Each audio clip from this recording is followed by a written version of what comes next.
C'est la dernière fois que je me retrouve dans une situation pareille. Je pensais pouvoir garder le contrôle. Mais là, on était dépassé. Tout commence ici. Une voiture signalée volée, un simple appel radio, et tout s'accélère. Il est 15h47. Un agent repère le véhicule suspect dans une rue calme de Franklin County.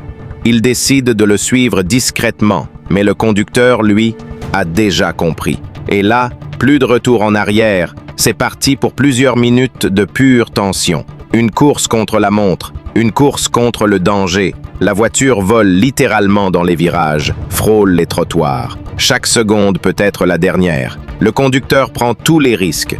Piétons, voitures, carrefour, il fonce, il ne regarde plus en arrière. À ce moment-là, tout ce qu'on peut se dire, c'est bon, il va s'arrêter.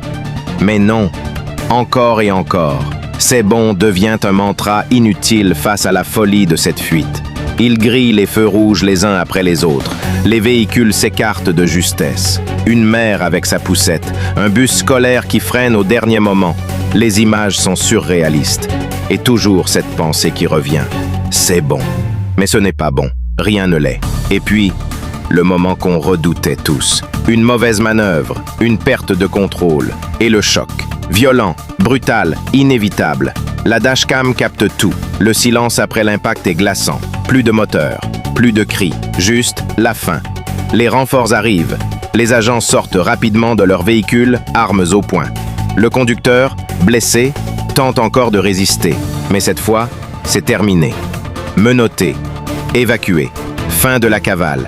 Mais à quel prix? Cette course-poursuite n'aura duré que quelques minutes. Mais elle a mis en danger des dizaines de vies. Et surtout, elle montre à quel point tout peut basculer, en une fraction de seconde. Le conducteur était un jeune homme de 19 ans, voiture volée, aucun permis, et sous l'influence de substances. La vidéo est devenue virale. Partagée des millions de fois sur les réseaux sociaux, elle choque autant qu'elle fascine. Certains parlent d'irresponsabilité. D'autres félicitent les policiers pour leur sang-froid. Mais tous s'accordent sur une chose. On a frôlé le drame. Alors oui, on s'est dit, c'est bon, encore et encore. Mais parfois, il faut arrêter de minimiser. Parce qu'à trop dire, c'est bon. On finit par ne plus voir le danger. Protégez-vous. Restez vigilants. Et n'oubliez jamais, une simple course-poursuite peut changer des vies. À jamais. Abonne-toi pour plus de vidéos dashcam, course-poursuite et interventions policières en temps réel.